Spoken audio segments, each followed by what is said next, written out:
Web serials இனி டிவிக்கு முன்பே சன் நெக்ஸ்ட் ஆப்ல ஜாலியா எல்லாருக்கும் முன்னாடியே பாருங்க. இப்பவே சன் நெக்ஸ்ட் ஆப்பை டவுன்லோட் பண்ணி சப்ஸ்கிரைப் பண்ணுங்க. முதல் பத்திரிக்கை உங்களுக்கு தான்.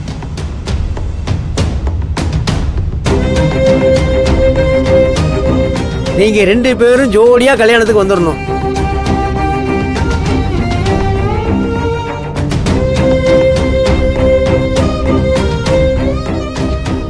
வாங்கிக்கங்க.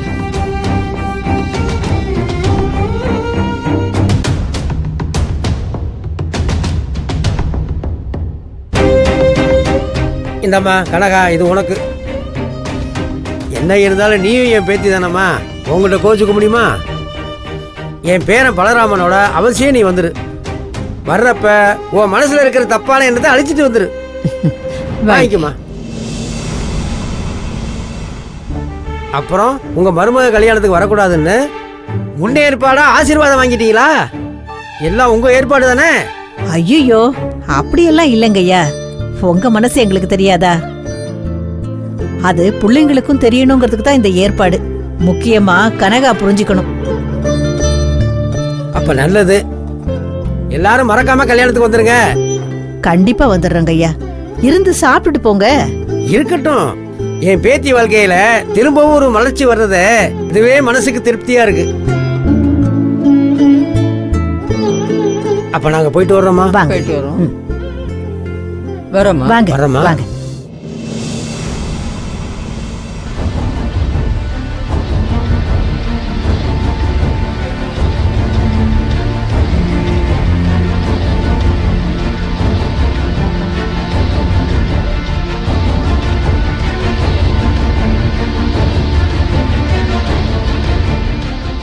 அத்தை, நீங்க பண்றதெல்லாம் சரியா? வந்தவங்க உங்க மேலயும் நம்ம குடும்பத்து மேலயும் நிறைய மரியாதை வச்சிருக்காங்க. அவங்க முன்னாடி எதுவும் பேசக்கூடாதுன்னு தான் இவ்வளவு நேரம் நான் அமைதியா இருந்தேன்.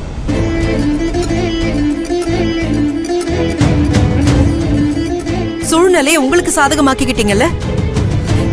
இதுக்குதான் நான் இங்க இருக்க மாட்டேன்னு சொன்னேன். இதுக்கு தான் நான் உன்னை இங்க இருக்க சொன்னதே. எப்பவுமே கனகா தான் என்ன கஷ்டப்படுத்துவா.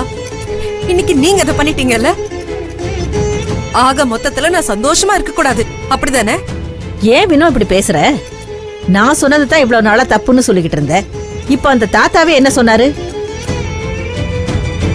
நான் பண்றதுல தப்பு இல்லைன்னு சொன்னாரா?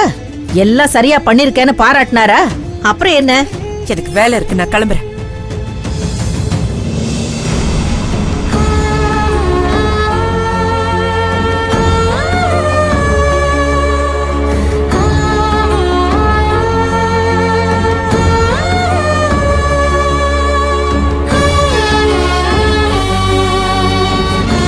அடுத்தது இவன் என்ன சொல்ல போறானோ?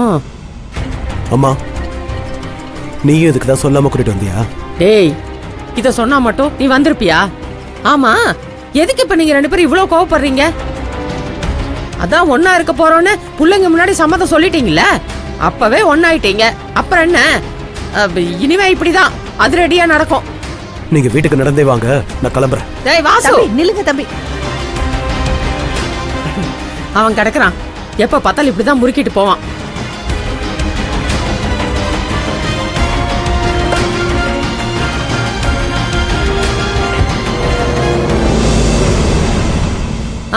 எனக்கு சூடா ஒரு கப் காஃபி கிடைக்குமா? இருங்கம்மா, நான் போய் போட்டு எடுத்துட்டு வரேன். போய் போட்டு எடுத்துட்டு வா.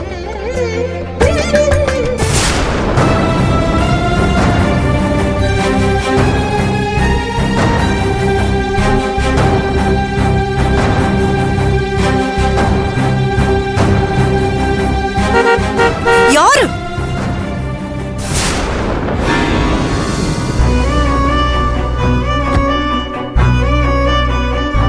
ஒரு 2 நிமிஷம். கண்டிப்பா இந்த மாதிரி நடக்கும்னு எனக்கு தெரியாத. எங்க அம்மா உங்க வீட்டுக்கு வரணும்னு சொன்னாங்க. டிராப் பண்ணலான்னு தான் வந்தேன். இங்க வந்ததும் என்னை வலுக்கட்டாயமா உள்ள கூட்டிட்டு வந்துட்டாங்க. இருந்தாலும் நான் உள்ள வந்திருக்க கூடாதுதான். எனக்கு தெரியல ஏன் வந்தேன்னு. நீங்க அன்னைக்கு என்கிட்ட சொன்னது சரிதான். நம்ம ஒன்னா இருந்தாலே நம்மளை சுத்தி இருக்கிறவங்க நம்மள அவங்க இஷ்டத்துக்கு பயன்படுத்திக்கிறாங்க. சூழ்நிலை திரும்ப திரும்ப வலியை கொடுத்துக்கிட்டே இருக்கு. சுத்தி இருக்கிறவங்க பண்ற தப்புக்கு நாம என்னங்க பண்ண முடியும்?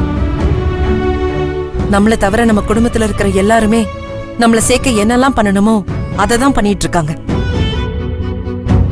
அதே மாதிரி இனி நம்ம பிரியறதுக்கு என்ன பண்ணணுமோ அதை கொஞ்சம் தீவிரமா பண்ணுவோம். நீங்க கௌதம் கிட்ட பேசிட்டீங்களா? பேசணும்னு தான் நான் போனேன். ஆனா அவன் என்ன பேச விடாம வாய அடைச்சிட்டான். அவன் கற்பனையோட படியில இருந்தா ஈஸியா இறக்கிடலாம். அவன் மலை உச்சியில இருக்கான். எப்படி கீழே இறக்குறதுன்னு எனக்கு தெரியல. அவனை ஏமாத்தவும் முடியல, என்ன நான் ஏமாத்திக்கவும் முடியல.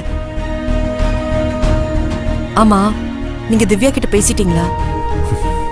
எங்கங்க பேசுறத? அவ உலகத்துல நான் மட்டும் இருந்திருந்தா சொன்னதை கேட்டிருப்பா. இப்போ உங்க மொத்த குடும்பமும் இருக்கு. அவ இப்போ வானத்துல மிதந்துகிட்டு இருக்கா. அவளுக்கு எனக்கு எப்படி கீழே இறக்குறதுன்னு தெரியல. நாம அவங்க கிட்ட பேசுறத தவிர வேற வழியும் தெரியல. ஆனா எப்படி பேசணும்னு புரியல. ஒரு வழி இருக்குங்க.